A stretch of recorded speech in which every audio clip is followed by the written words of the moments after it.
I'm from Masvingo Kwagotu. And ndiri mukorekore wehurungwe guys. Ana yawe yabi yangu we. So tine mawords atanyora pasi 5 words. Ndichange ndichimubvunza iye achindibvunzawo mawords aanofungidzira kuti vanotaura kuhurungwe atisingazivi kumasvingo maybe zvaari kufungidzira. Ndichange ndichimubvunzawo mawords atinotaura kumasvingo andofungidzira kuti havaziviwo kuhurungwe, tichiona kuti anoziva ndeupi asingazivi ndeupi. So pane mubayiro watichawana watichapanana just 200 rand 200 rand. Alright. Ndinditanga. What's kujura? Kujura? Eh. Kujura. I don't know. What I say? One face. Ndatowina ka for one. But hakuna kudra kadaro. Kujura. Kujura. Okay. Ameno timi munokuti kudi. Do you know duri? Yeah, duri. Duri nemutsi. Andika. Moisa something more motanga kujura. It's not kutswa. Inoti kutswa. It's not kujura. Kunonzi kujura. First ndatowina one. So ndoti one anditi. Okay. Ndipo pen. Urikuita sei pane pandakoniwa uku? Ndangoisaka dot just ngoisa. It's a X so that ndakoniwa ipapo. Then tichaverengera. Okay. Right. Iwewe. Wesepi pen yako. What's kutandanisa? Kumanyisa. Kutandanisa kudzingirira. Alright, quite. Okay. What's kububuna? It's sort of kutsenga, like. Yes. Is this scary? Kububunya. What did you say? Kububuna. Kububuna. Kwedu tunoti kububunya. Okay. Then. Oh, ndini. Kuoja. Just say. Kuoja. Kuoja. What's that? Oh my God. Kuoja. What is it? What is it? Kuoja like kuisa tsvina, especially kutoita tsvina like tsvina chaicha. Ndiana wozhira apo. Imbwa yawozhira apo. Ninga wozhira munda medu. Ninga like isa tsvina like especially kuita tsvina. If you don't. Kuoja. Abana tiji wagona about haza. Ko what's ku?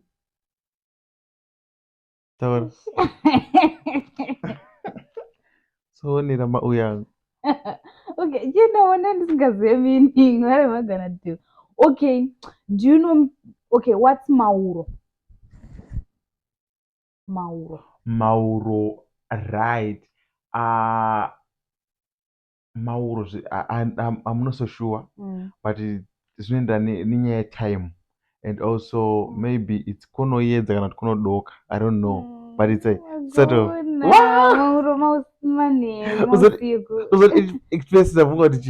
maybe it's a fruit or something, but like wangochi pronounce zvasiri zvandoziva. That's not mauro, like yes, mauro. So which is your mom but this one no go na kusvetuka. Jumping high. Yeah. Just jumping, not high or low. No. But it's very that's very true. Yeah, but we're gonna. Okay. What's kutuina? Yes. It's like swimming. Okay, guys. Okay. Kushangurira. Yeah. Kushangurira. Kushangurira. Aiwa kuku. Aiwa kuku. Kushangurira. Kuku think kunyura mama words kuke kuchinji. What is that? Kushangurira. It's sort of kumedza, especially kana usina kutsenga. Ari kungoshangurira sadza, ari kungosadza chingoshangurira. Akagesi ndaifunga kuti kusverera. Kushangurira kutsvedzesa sadza uchingoshangurira whatever chaunenge uchidya uchingoshangurira. That's and okay, it's fine. Ndikoko. Okay, one last. Do you know fruit nonzi gangatya? Aiwa, but Yes. achisi mutauro But kaizvo. mutauro zvokuti isusu toledza ichi gangatya. What's gangatya? I don't know. What's that? Gangatya imbumbu. What's mbumbu? Oh my god, autoziva imbumbu dzacho. Oh. What's mbumbu? Mbumbu igangatya. Yo, hauna rimwe watonoziva. Okay, do you know tsambati? Oh, naiwe. But ndakamborinzwa wetiro tsambati. Okay, Iso tsambatsi. Okay, unoziva ndinomera paso kana maroki but ndoriziva wetiro. Saka dai waiziva tsambati andika dai kuti dzinenge tsambati but idzo dzine dziri diki plus dzinowanika mumuti. Tsambati dzine dziri hombe dzichiwanika dzinoita pasi kamuti ketsambati kanongoti like sekako kanongori pasi so kango didi but mbumbu oro gangatya dzinoita mumuti. Hadzisi nyii? No, not me. Alright, it's fine. Ko iri word kushokora. Kushokora. Oh my it's God. A doing word. Ndanga ndichimboshokora chakati. Ndanga ndichimbo kuita. Yeah, it's a doing word. Not Yeah, kuti kuita. It's okay. Not like kushokora. Oh my God. Imonipa one statement kuna ndishokora chakati. Ndikuzokudzisa. Ndanga ndichimboshokora. Alright, kazhinji kacho panoshokorwa zvirimwa. Kukohwa saka. Kushokora kumenya, like kumenya nyimo. Ndachimboshokora nyimo. Nyimo dzinogona kuiswa muduri, dzoita sedziri kutswiwa, so kune kuchinzi kushokora. Okay, kupura. No, kushokora like kumenya, kamenyero kacho, especially nyimo. Dzotonzi kushokora kudzisa mumutsi. Ndo word racho rora kuna rimwe kumenya like kushokora kumenya. Kwedu dzakaoma ndi.